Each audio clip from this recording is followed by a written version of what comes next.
Okay, we're going to talk about this a little bit. First and foremost, you never really get your arms in position, top hand or the bottom hand. When you see yourself coming through here, this pole just absolutely rips you off. See, right in here, I mean, it's already too late. You should have it curled right up by your ear, and it should be pushing through your forehead. Right now, it's the pole is already sliding through the box, and it's about to hit. So by the time you get your arms up, it already snatched you off here. See, this pole has already hit the back of the box, and your arms has already been snatched off the ground. All right, so you have to ideally from this position here, when you jump, your top hand needs to be um, over your foot.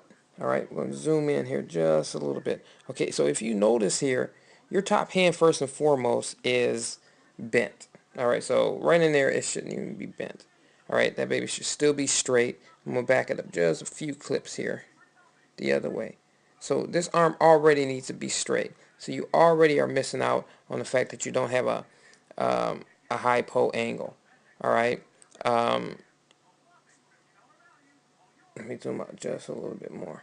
All right. So this top hand should be extended right through there, and this arm here should be extended right through there. All right. And what happens from this? All right, I'm going to zoom out even more. What happens from this is now when you put all that force into the ground to just jump, all right, because remember, we need the top hand to be over that foot. So when you put all that force in the ground to jump, what now happens with the pole is the pole begins to have a higher angle. So even when it is going back, or your, I should say, it gives you resistance.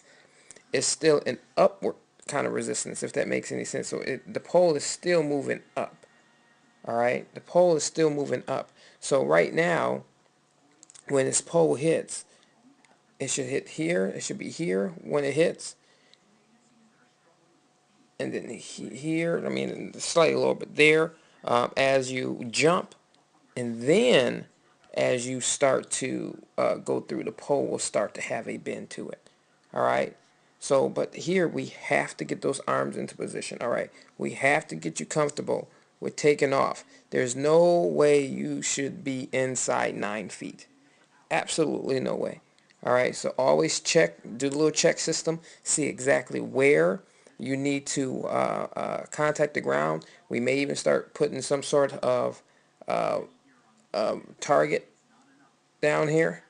All right. So that you know where you need to be striking the ground at, all right, to get the pole moving.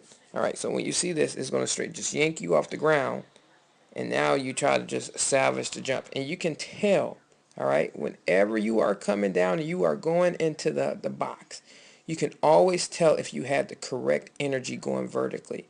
Because when you come down over this, all your speed was not generated up in the air. It was generated towards the bungee, and this is why you come down so rapidly. All right. One, we want to correct this because it's not safe. All right. First and foremost. All right. So if we correct everything we need to correct down here, all right, upon plan and upon takeoff, then when we get to this position right in here, we will be able to, obviously, you know, being in the triangle position, all right, we will be able to do the rope gyro. You will be able to pull down the pole as it starts to uncoil, and you'll have all your energy going up.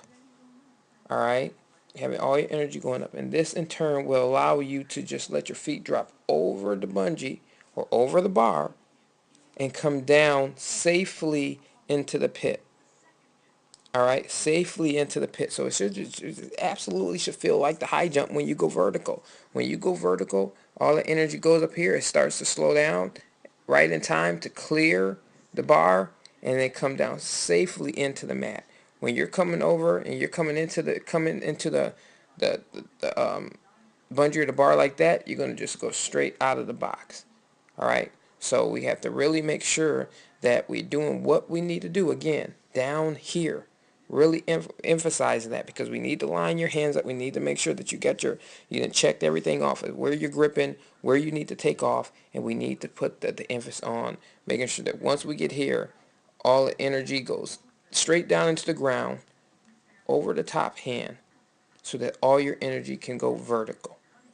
All right, so we'll start working on that. And I have no doubt that once you get into this position here, it'll feel more comfortable and you'll feel a little bit more confident to be able to pull down this pole. Right now, you can't pull down the pole because your body actually feels like it's going towards the bungee. So you can't pull down when you feel like you're not going down and you're going forward. All right, so we'll continue to work on that. Um, but all in all, this is, day one of everything we're trying to accomplish and everything. So just getting in the pit just a little bit.